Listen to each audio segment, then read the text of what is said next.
Welcome back to Indomitable Interactive's Indie Highlight. Today I'm talking about a game called Gravity Circuit, developed by Domesticated Ant Games, which is an amazing name by the way. Gravity Circuit is a Mega Man inspired platformer. General theme, platforming, and level mechanic are all very similar, but the game definitely sets itself apart and makes it its own. Because of that, I think the game works for both fans of the Mega Man franchise, particularly Mega Man X, and just fans of the platformer genre in general. Aside from the grappling hook, the platforming controls are great and pretty intuitive, what you would expect. The running mechanic allows you to fly through the level pretty quickly, and if you have the skill to do that without dying, it is pretty damn fun. The grappling hook, however, is much less intuitive for me.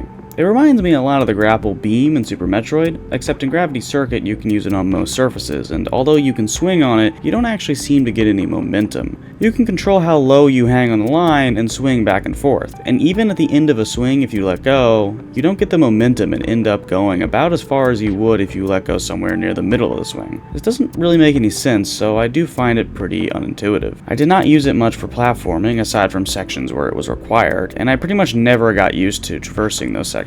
That is essentially my only complaint about the entire game, honestly. Everything else I have to say about the game is very positive because all around this was an extremely fun playthrough. It took me around 6 hours to beat, and I played it through in just a couple of days because it kinda had me locked in. The main difference between this and the Mega Man franchise is that the bosses do not directly give you weapons based off of their abilities. Rather than that, the game has a weapons system where you can swap out your burst move, which is like a strong attack you can use when your meter is full, as well as picking out different special abilities or buffs. At the beginning of the game, before you can start customizing your loadout, the game is a little bare bones, but as you get more stuff and pick out what you like, it became extremely enjoyable. There is one upgrade that gives you a double jump that makes the platforming so much easier that I basically wouldn't play without it during a level. But because you can swap out upgrades whenever you want in the pause menu, I generally had a loadout for playing the level and a loadout for fighting the boss. This level of customization was pretty cool and definitely not something I was expecting when I bought the game, so definitely a polite surprise.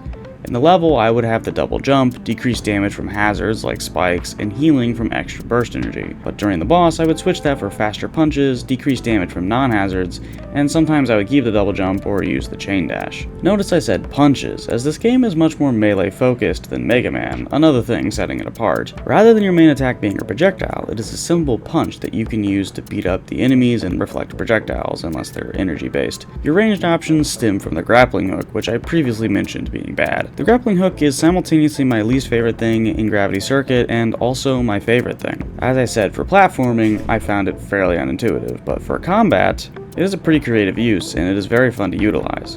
For one, it is kind of a ranged attack that you can just hit as expected, but after an enemy dies, within a certain time frame, you can grab their corpse and throw it.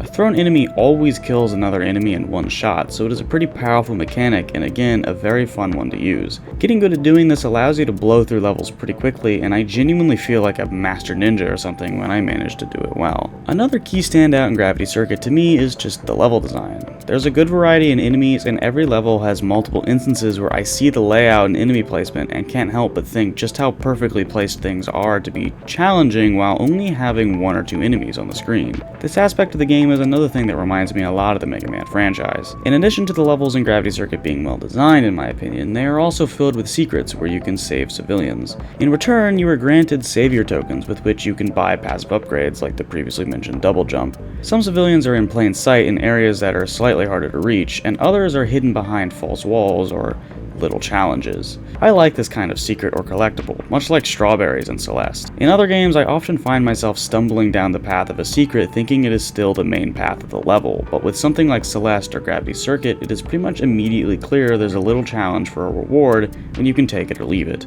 Aside from the levels, the game also excels at boss fights, which is probably the aspect most inspired by the Mega Man franchise. The boss fights were genuinely challenging for me at first, however, as I got better at the game they got easier, but never too easy. The last two bosses specifically, they were not easy at all.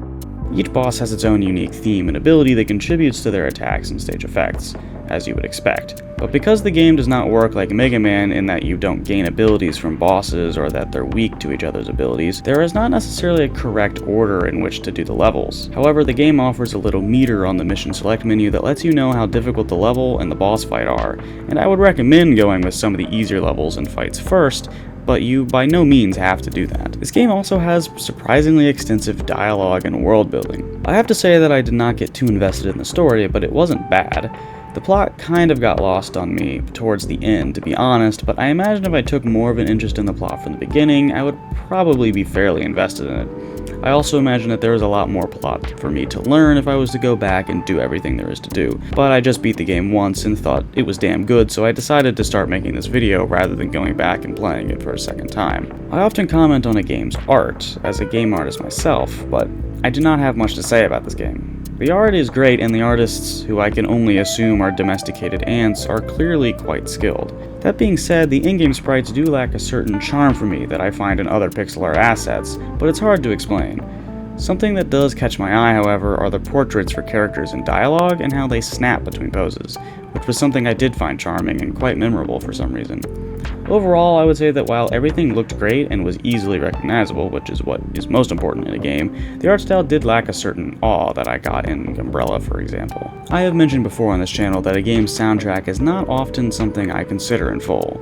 This mostly stems from my utter lack of any musical knowledge or talent, but nonetheless, when I play a game, I do not usually notice the soundtrack. I will say that this game was no different, but for the review I went and took a listen to the OST, and it seemed pretty decent. It isn't really what I would expect in that it was not 8-bit or 16-bit chiptune, and I wouldn't say it blew me away or anything, but it seems well composed. Then again, I know nothing about music, so who am I to say? Overall, this game was a solid 9 out of 10. My grappling hook gripe was a mere nitpick, and it did not diminish the gameplay for me that much. Another complaint about the game for me is that I wish it was longer. I mostly just say that because it was great and I want more. It's a 6-hour playthrough for $17, which is kind of a random price, but I don't think it's a bad deal at all considering how fun that playthrough was, and that there is some replayability as I am fairly certain that there are multiple endings. Nonetheless, the game features great platforming, fun boss fights, decent story, music, and art, as well as great level design. As always, Steam page and dev socials in the description, and thanks for watching.